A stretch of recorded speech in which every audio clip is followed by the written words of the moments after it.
ক্ষিতীশ দেব Memorial social welfare কমিটির উদ্যোগে চৈতন্য আশ্রমে আয়োজিত রক্তদান শিবিরে নারী পুরুষের উৎসাহজনক অংশগ্রহণে ব্যাপক সাড়া দেখা গেছে।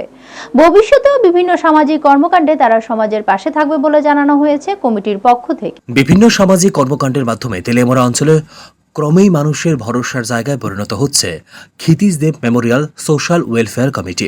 সমাজসেবামূলক কাজের ধারাবাহিকতায় কমিটির উদ্যোগে চৈতন্য আশ্রম প্রাঙ্গণে অনুষ্ঠিত হয় এক সারা জাগানো রক্তদান শিবির। রক্তদান শিবিরে সকাল থেকে নারী পুরুষ মিলিয়ে রক্তদাতাদের উৎসাহজনক পরিস্থিতি চোখে পড়ে।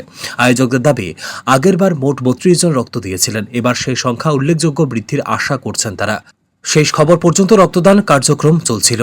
ওয়েলফেয়ার কমিটির পক্ষ থেকে জানানো হয়েছে, শুধু রক্তদান নয়, মেধাবৃত্তি প্রদান, সামাজিক সহায়তা এবং মানবিক উদ্যোগ সহ আগামী দিনেও বিভিন্ন কর্মসূচির মাধ্যমে সমাজের পাশে থাকার অঙ্গীকার তারা অব্যাহত রাখবে। ব্যুরো রিপোর্ট, নিউজ তৎকাল 24। সাহায্য করা, দুস্থ স্টুডেন্টদের যারা আর্থিকভাবে পিছিয়ে পড়া, ওদের সাহায্য করা। তাছাড়া আমাদের যেটা একদম সিগনেচার এবং বড় প্রোগ্রাম হয়, আপনারা জানেন গতবার টাউন হলেও হয়েছে, এটা আমাদের 3য় বর্ষ আমরা ক্রস করেছি। আমরা প্রতি বছর 30 জন স্টুডেন্টকে স্কলারশিপ দিই, আর্থিক সাহায্য করি, প্লাস ওইখানে যারা সমাজে বিশেষ অবদানের জন্য এরকম 5 জনকে আমরা বৃত্তি দিই।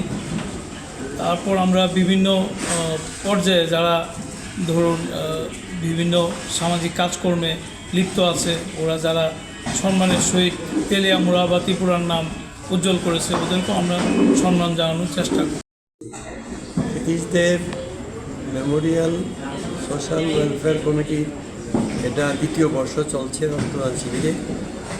এই রক্তদান শিবিরে গত বছর আমাদের 32 জন হয়েছিল, এবার এখন পর্যন্ত 8 জন হয়েছে। আমাদের মূল উদ্দেশ্য হলো ব্লাড ব্যাংক যেটা আছে, সেই ব্লাড ব্যাংকটাকে সবসময় চালু রাখার জন্য। আপনারা দেখছেন নিউজ তৎকাল 24।